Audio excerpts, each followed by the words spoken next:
Chabaklita!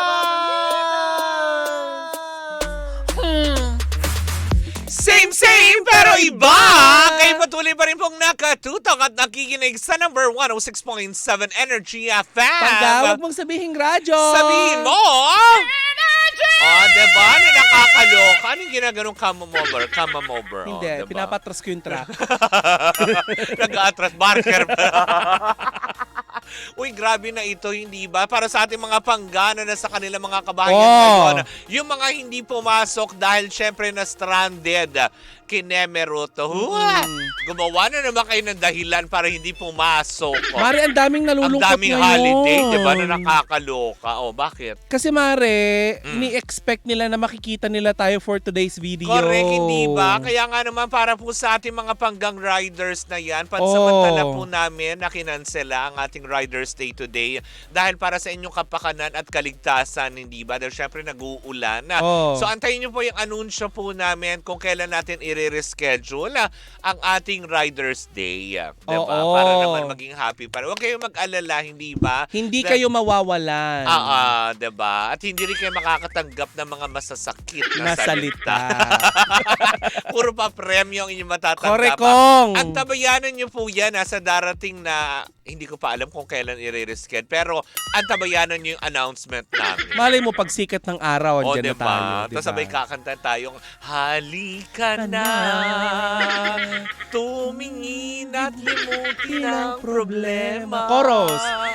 Basta tayo'y magkasama. Tapos lalabas si Manny Villar, gano'n.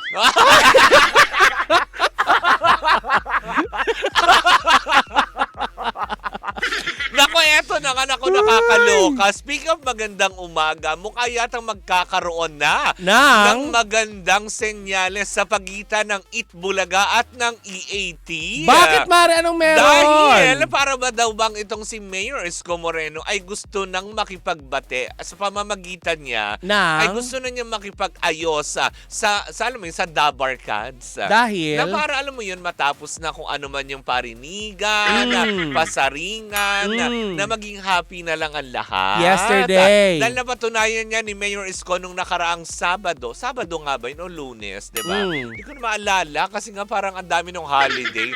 Pero isa sa mga episodes na nga alam mo yan ng E8 Bulaga kung saan nga naman nung araw na yon ay may nabigyan silang isang contestant na nanalo ng 1 million pesos. Wow, laki At legit na contestant. Di ba? Yung mga ganon. Yung araw na rin na yon ay binati mismo at ni Mayor Isko at ni Paulo Contis ng happy birthday si Tito Sen. Nagbibigay pugay na. Nagbibigay respeto na sila. At para bang hindi na inalintana ni Mayor Isko na sabihin talaga na sa aming dating kasamahan dito sa Itbulaga, Mayor Tito Sen. Diba? Tapos parang sabi naman ng iba nating mga netizen. Alin ang sabi? Na parang di bang, totoo kaya yun o nagpapaka-sarcastic? Diba? Kasi so napagdududahan pa rin, Mare, yung sincerity. So parang may pagdududa pa din. Kasi kamakailan lang din sa isang episode naman diba, ng kanilang sugod bahay. Ay para bang napuna ng netizen na para bang, ay teka sandali, may mga pahapyaw na rin pasundot-sundot na pahirit. Sino? Etong si Mayor Isko. Anong sabi? Kasi di ba madalas ang bumanat sa kanila si Joey De Leon, si Master Henyo. Mare. So para bang isa sa mga sugod bahay segment nila ay may nabanggit sila na tipong hindi alam ng tao kung ito ba ay patungkol para sa Joey De Leon issue na ito. Kasi may nabanggit silang brand ng soft drinks na nag-uugnay doon sa dating artista, aktres, na nagkaroon na issue sa kanila. Diba? Na para bang sabi, ganito. Parang buhayan ba ito ng mga dati ng nakalibing na issue? Kumagikik pa nga sila, diba? Kalkala na ba ito ng mga diba? Nung binanggit. So para bang ang mga netizen na, talaga ba? Na tipong gusto makipag-ayos or nagpapaka-sarcastic? Or probably na gusto makipag-ayos siguro daw kila Tito Sen at Vic Soto, pero puwera kay Joey De Leon. Ganun ba yun? Naku. No? 'Di ba? Kasi si Joey De Leon lang naman ang mahilig talaga magpasaring Na ngayon, hindi na sila nakakapagtimpi. Hindi na rin sila. Kasi 'di ba kamakailan Mari, binalita natin na hindi rin napigilan din ni Mayor Isko, pero hindi naman direkta niyang pinatulan yung pasaring.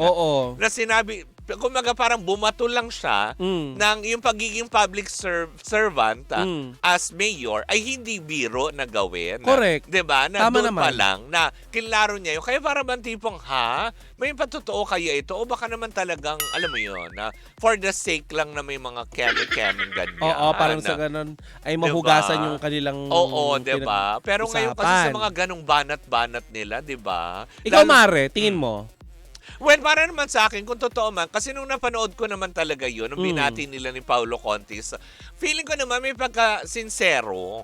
May something na tinik na nabunot maski pa paano. Oo, diba? Na kahit papaano ay talagang in-acknowledge nila. Talagang hindi nila sinasabi na, alam mo yun, na kumaga parang in-acknowledge nila na dating parte ng Itbulaga doon sa GMA7.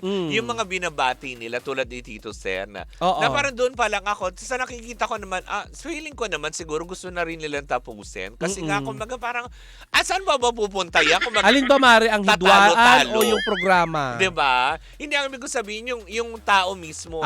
Tapusin yung hidwaan. Tapusin ko anumang hidwaan na meron. Then, kumaga, pare-parehas lang naman din nila gustong magtrabaho. Correct. Siguro, ganun na yung gustong mensahe na wag naman na sanang bigyan pa ng kung anong kulay ng mga taong nakapalibot sa kanila. Correct. Nakadakibot, may diba? Na may mga, kumaga may mga may mga ibang interpretasyon, pag-aawayin, pararatingin doon sa kabila, magre-react na naman yung kabila. Parang wala nang katapusan. Alam mo, Mare, sa totoo lang, kaya lang naman lumalaki ang away minsan ng mga ng mga kahit kanino. Aminin natin, kahit dahil hindi sa mga artista. pakialamera sa paligid, Yes! diba? Yung sulsol. Yung mga tipo, sabi ni ganito, sabi ni ganyan. So, syempre, ikaw magre-react ka lang din. Tayo mga Pilipino, normal pa naman sa atin na hindi tayo directly magsasalita doon sa tao. Correct. Pararatingin mo. Mag-open up muna tayo sa Pararating iba. mo muna sa iba, tapos hanggang sa makarating May doon sa dagdag tao. bawas na. Diba? Parang ganyan yung Ay! Hindi ka grabe ka naman talaga. Parang may kalala akong ganyan. Buti na lang Char-char lang yon. Pero yun nga. May kilala ka. Oo, meron. Gusto pangalanan ko. Nagsisimula sa vowels. Vowels lumabas. Vowels lumabas. Or vowels tumawid. Truth, hindi ba? Naku, ayaw ng mga ganyan. Lalong-lalo na ni Cathy Amos yan. Yung reyna ng Australia. Ayaw niya naman ganong plastikadang mga tao.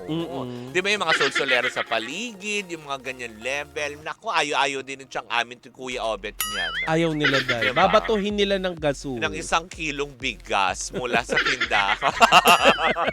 Anyways, 'di ba? Sana nga magtotoo na nga itong nangyayari na talagang kung ano man yung pahiwatig or ginagawang aksyon nila Isko Moreno. Tama naman na din, 'di ba? Na sa kanila manggaling na para matapos din yung mga taong to na nagbibigay lagi ng mga kulay sa bawat ginagawa nila, sa bawat sinasabi nila na nabibigyan ng ibang interpretasyon para matapos na. 'Di ba hindi naman na high school pag parinigan. Tapos walang katapusang away. 'Di ba? Ano ba mangyayari? Tapos ang nakakaloka pa nito, pagdating ng araw, sila din naman magkakatrabaho. Oo, 'di ba? Kaya okay na 'yon, 'di ba? Huwag na natin bigyan pa ng ibang kulay kung ano man yung sinabi. Kung natin, and so be it. Wala namang masama.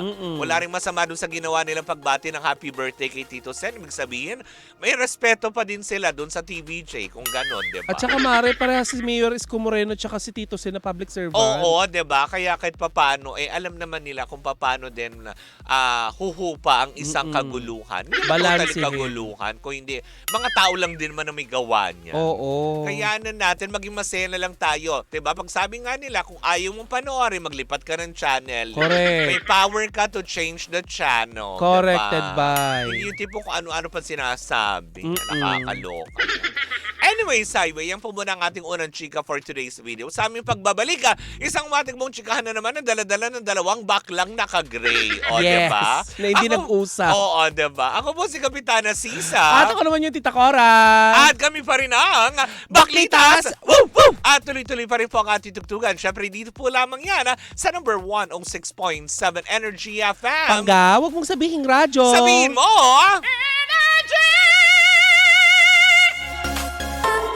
Call it love and devotion. Call it a mom's adoration.